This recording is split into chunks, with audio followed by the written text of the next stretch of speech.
Hello everyone, इस video में हम लोग पढ़ेंगे ट्रांसपोर्टेशन इन ह्यूमन बीइंग, जो कि पार्ट है class 10th science and biology का। नाउ सबसे पहले हम लोग बात करेंगे कि ह्यूमन बीइंग के अंदर जो ट्रांसपोर्टेशन होता है कैसे होता है, क्या क्या चीज़ें हैं इन्वॉल्व जो होती हैं, वो सब चीज़ों को देखते हैं। ठीक है, we have seen in the previous section, हम लोगों ने प्रीवियस सेक्शंस में क्या देखा है, that blood transport food, oxygen and waste material in our body. यानी कि जो ब्लड होता है हमारी बॉडी में, वो ऑक्सीजन को, वेस्ट मटेरियल को, फूड को, एब्जॉर्ब्ड फूड को एक जगह से दूसरी जगह लेके जाता है। क्लास 9th में we learn about blood being a fluid connective tissue. 9th में हमने क्या देखा था कि ब्लड जो है वो एक कनेक्टिव टिश्यू है, फ्लूइड फॉर्म में जो कनेक्टिव टिश्यू होता है उसको बोला है।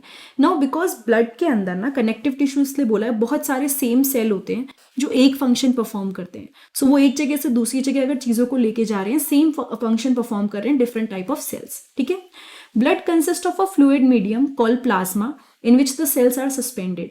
Blood consist of fluid medium, मतलब उसके अंदर फ्लूइड मीडियम है, बेसिकली क्या है, फ्लूइड जैसा पार्ट है जिसको हम प्लाज्मा बोलते हैं, जिसके अंदर different type of cell suspended है। मतलब plasma is the fluid thing और उसके अंदर बहुत सारे सेल्स देखने को मिलते हैं।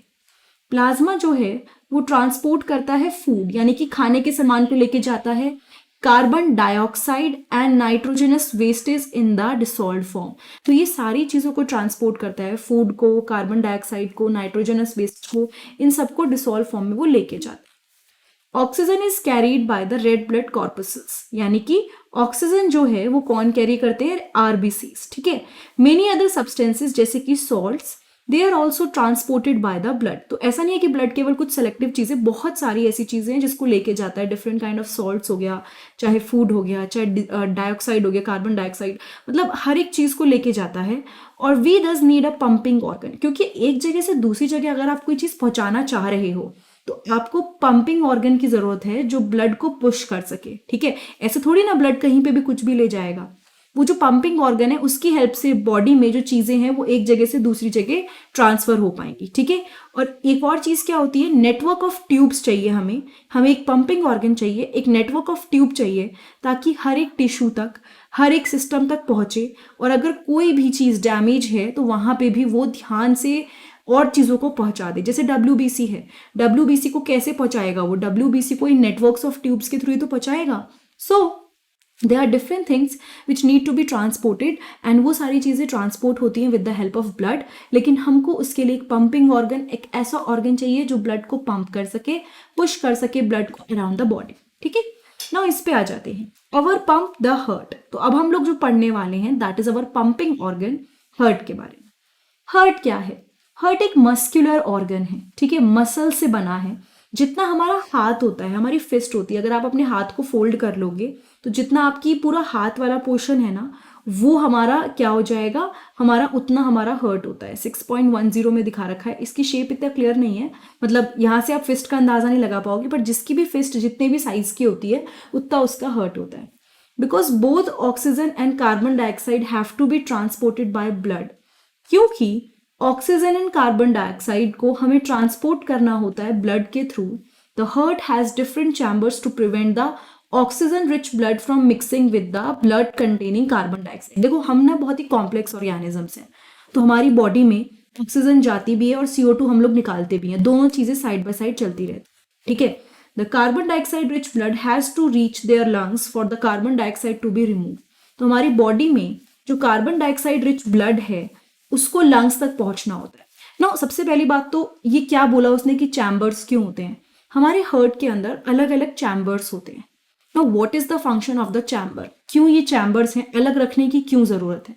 एक ऐसा ब्लड है जिसके अंदर ऑक्सीजन मिली हुई है और एक ऐसा ब्लड है जिसके अंदर कार्बन डाइऑक्साइड मिली हुई है।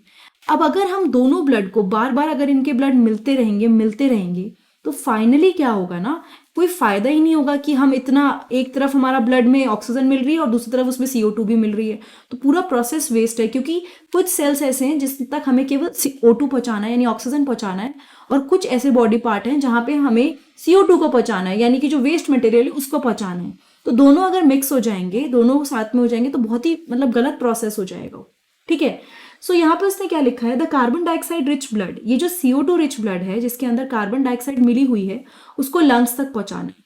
ना हमें उसको लंग्स तक क्यों पहुंचाना है, क्योंकि हम चाहते हैं कि कार्बन डाइऑक्साइड जो हमारे बॉडी के अलग अलग सेल्स ने हमारे ब्लड में मिला दी वो फाइनली बॉडी से बाहर चली जाए। जब हम एक्सेल आउट करते हैं हम वही कार्बन डाइऑक्साइड तो एक्सेल आउट करते हैं जो अलग अलग सेल से हमारे लंग्स में आए, मतलब अलग अलग सेल से होते हुए सारा ट्रांसफर होते हुए हमारे लंग्स से बाहर आ रहा है।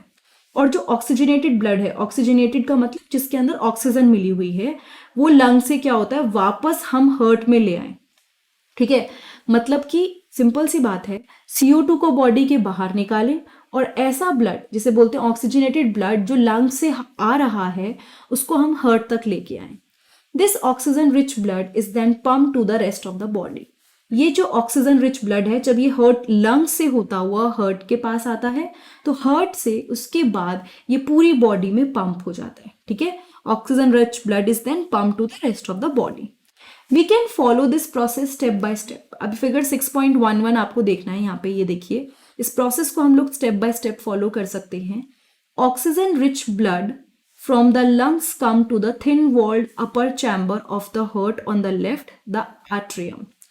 इसने क्या बोला, ध्यान से, मैं एक मिनट में पेन ओपन कर लेती हूँ ताकि आपको समझ में आए। इसने बोला ऑक्सीजन रिच ब्लड जो होता है फ्रॉम द लंग्स, ठीक है, वो ऑक्सीजन रिच ब्लड लंग्स से आता है thin walled upper chamber of the heart में, जिसे बोलते हैं left atrium.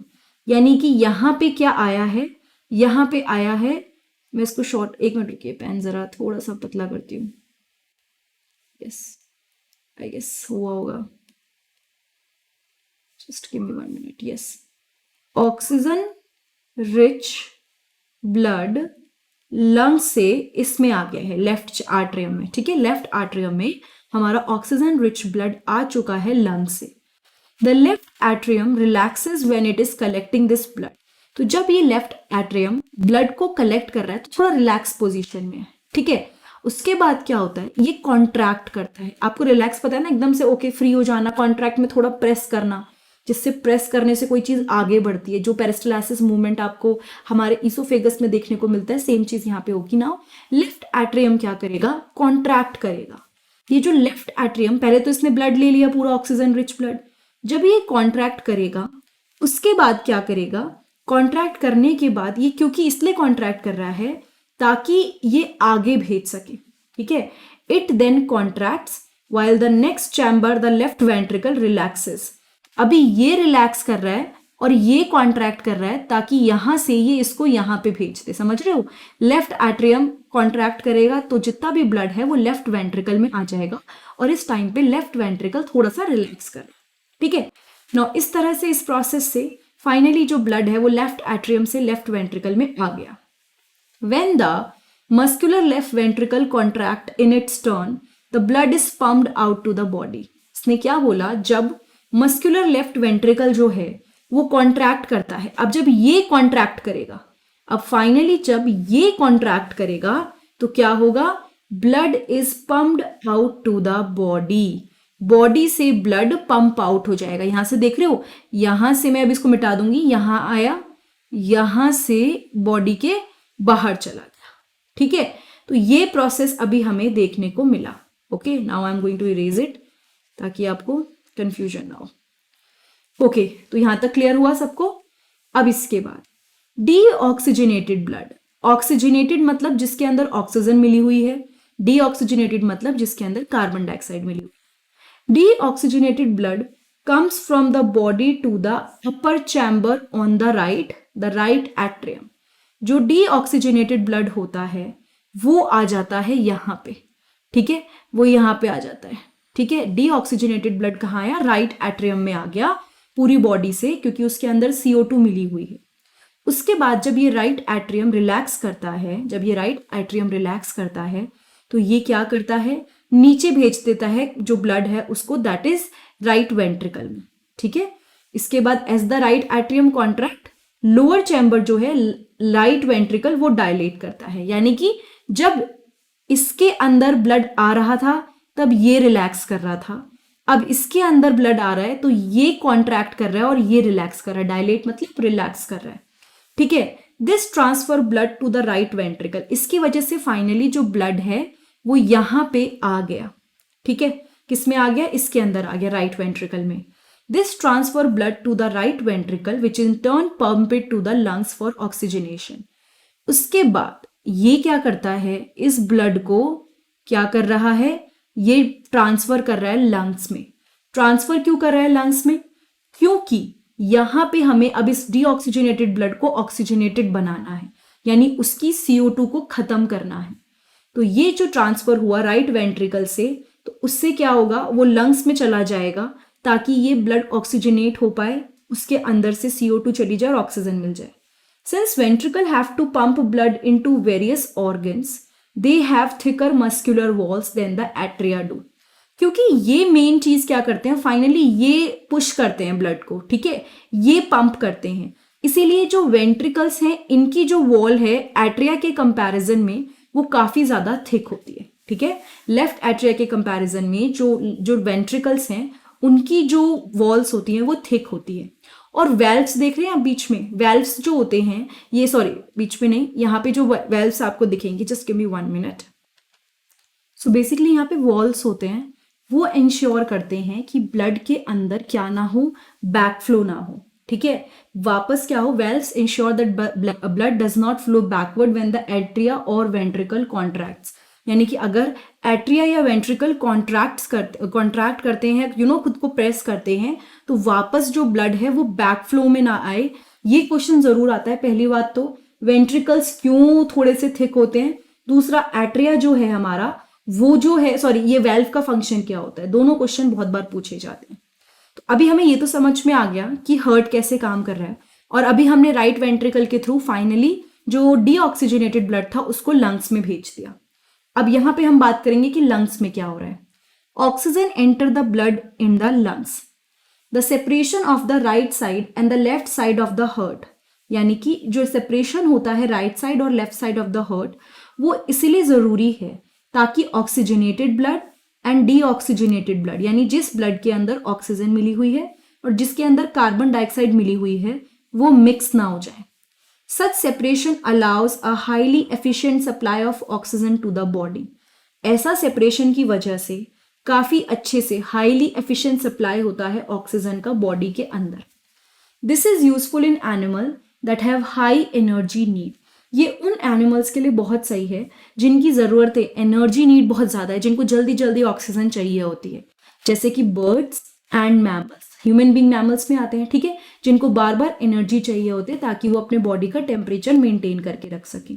In animal that do not use energy for this purpose, the body temperature depend on the temperature in the environment. ऐसे कई organisms हैं जिनकी ऑक्सीजन वगैरह उनके बॉडी के टेम्परेचर के लिए नहीं चाहिए होती।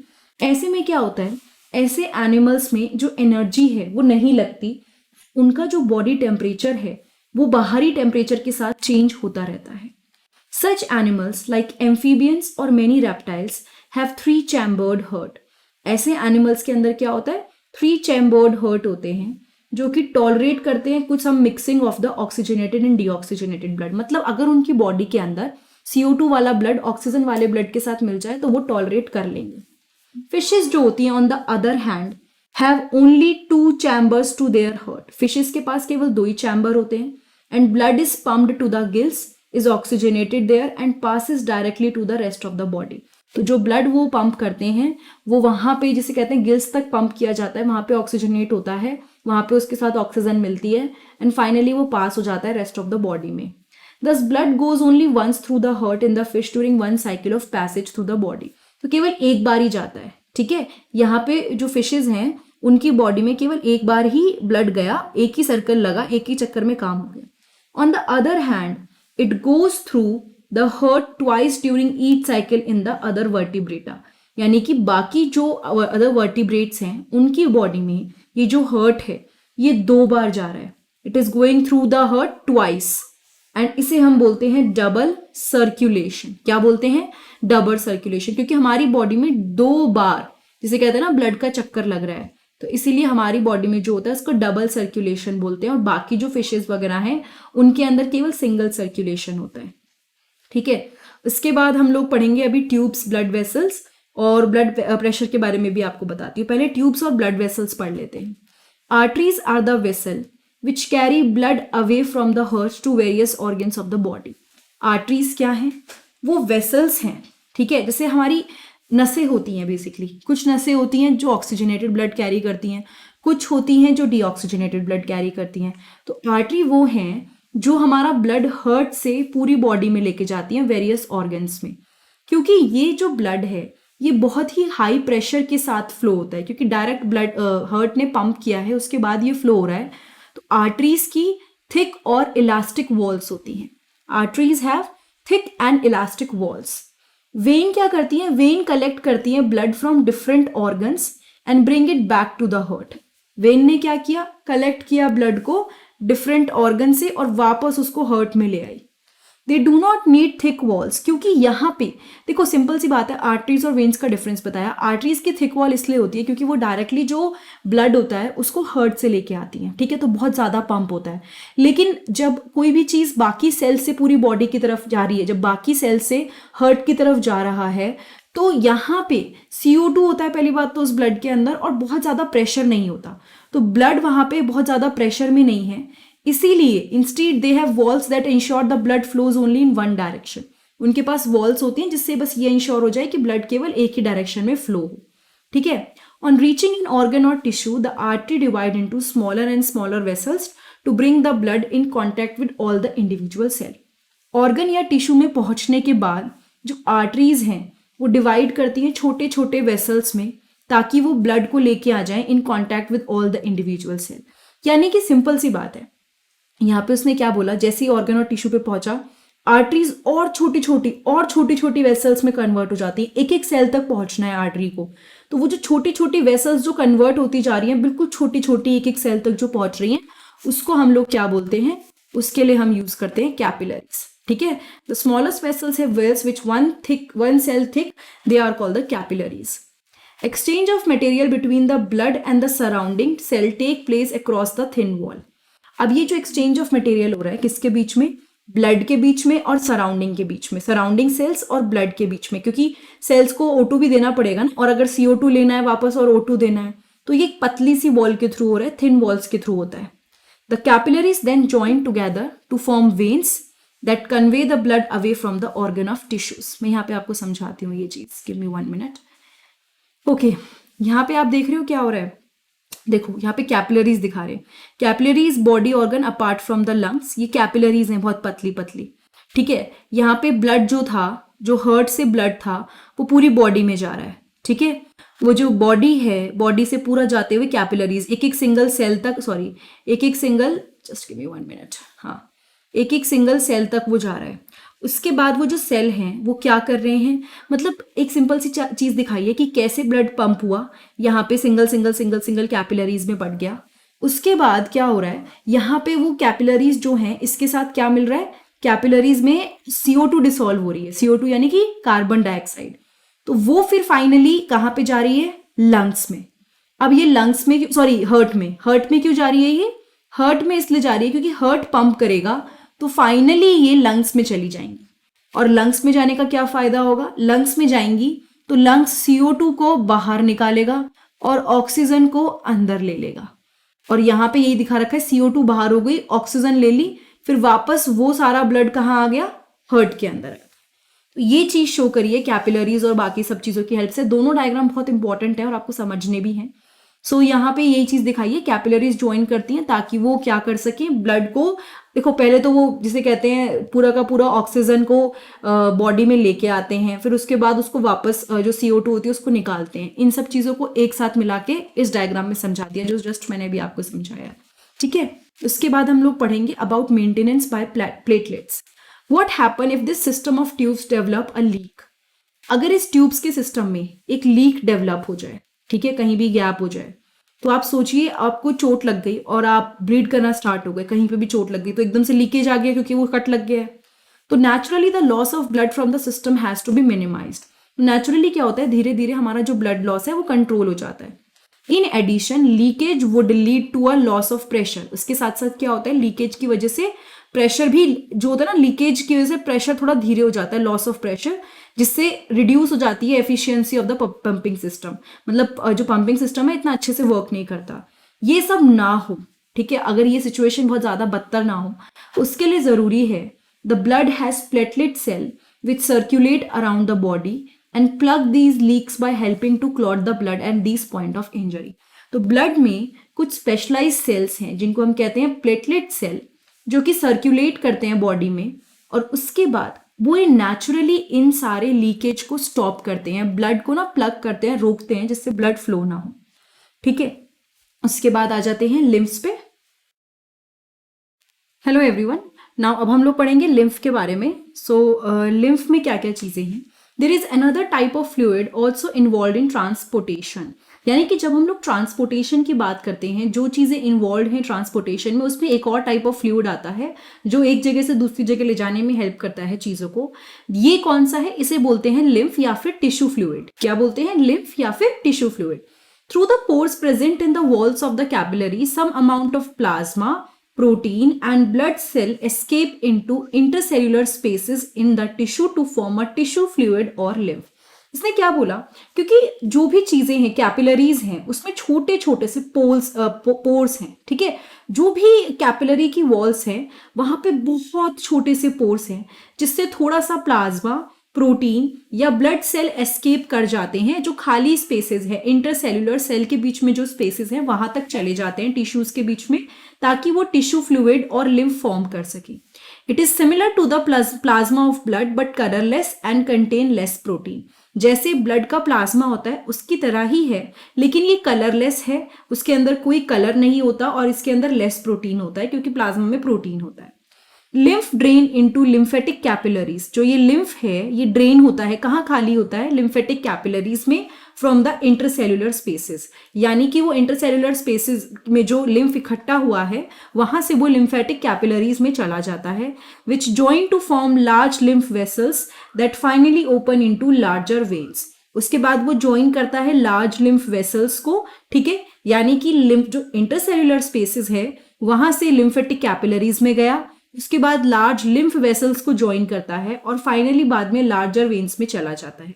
Lymph carries digested and absorbed fat from the intestine, यानी कि लिम्फ जो होता है, जो डाइजेस्ट हो चुका है और जिसको बॉडी ने एब्जॉर्ब कर लिया है, ऐसे फैट को इंटेस्टाइन से कैरी करता है, और एक्सेस जो भी फ्लूइड है उसको एक्स्ट्रा सेल्युलर स्पेस से वापस ब्लड में ले आता है।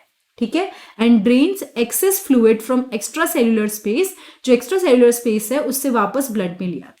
So this was all about lymph and mostly it was all about क्या हमने जो भी चीजें पढ़ी that is transportation। Transportation in human being मैंने कंप्लीट कर दिया है इस वीडियो में, लेकिन मैं आपको ब्लड प्रेशर के बारे में पढ़ाना चाहूंगी because it is one of the important topic जो आपको आइडिया होना चाहिए।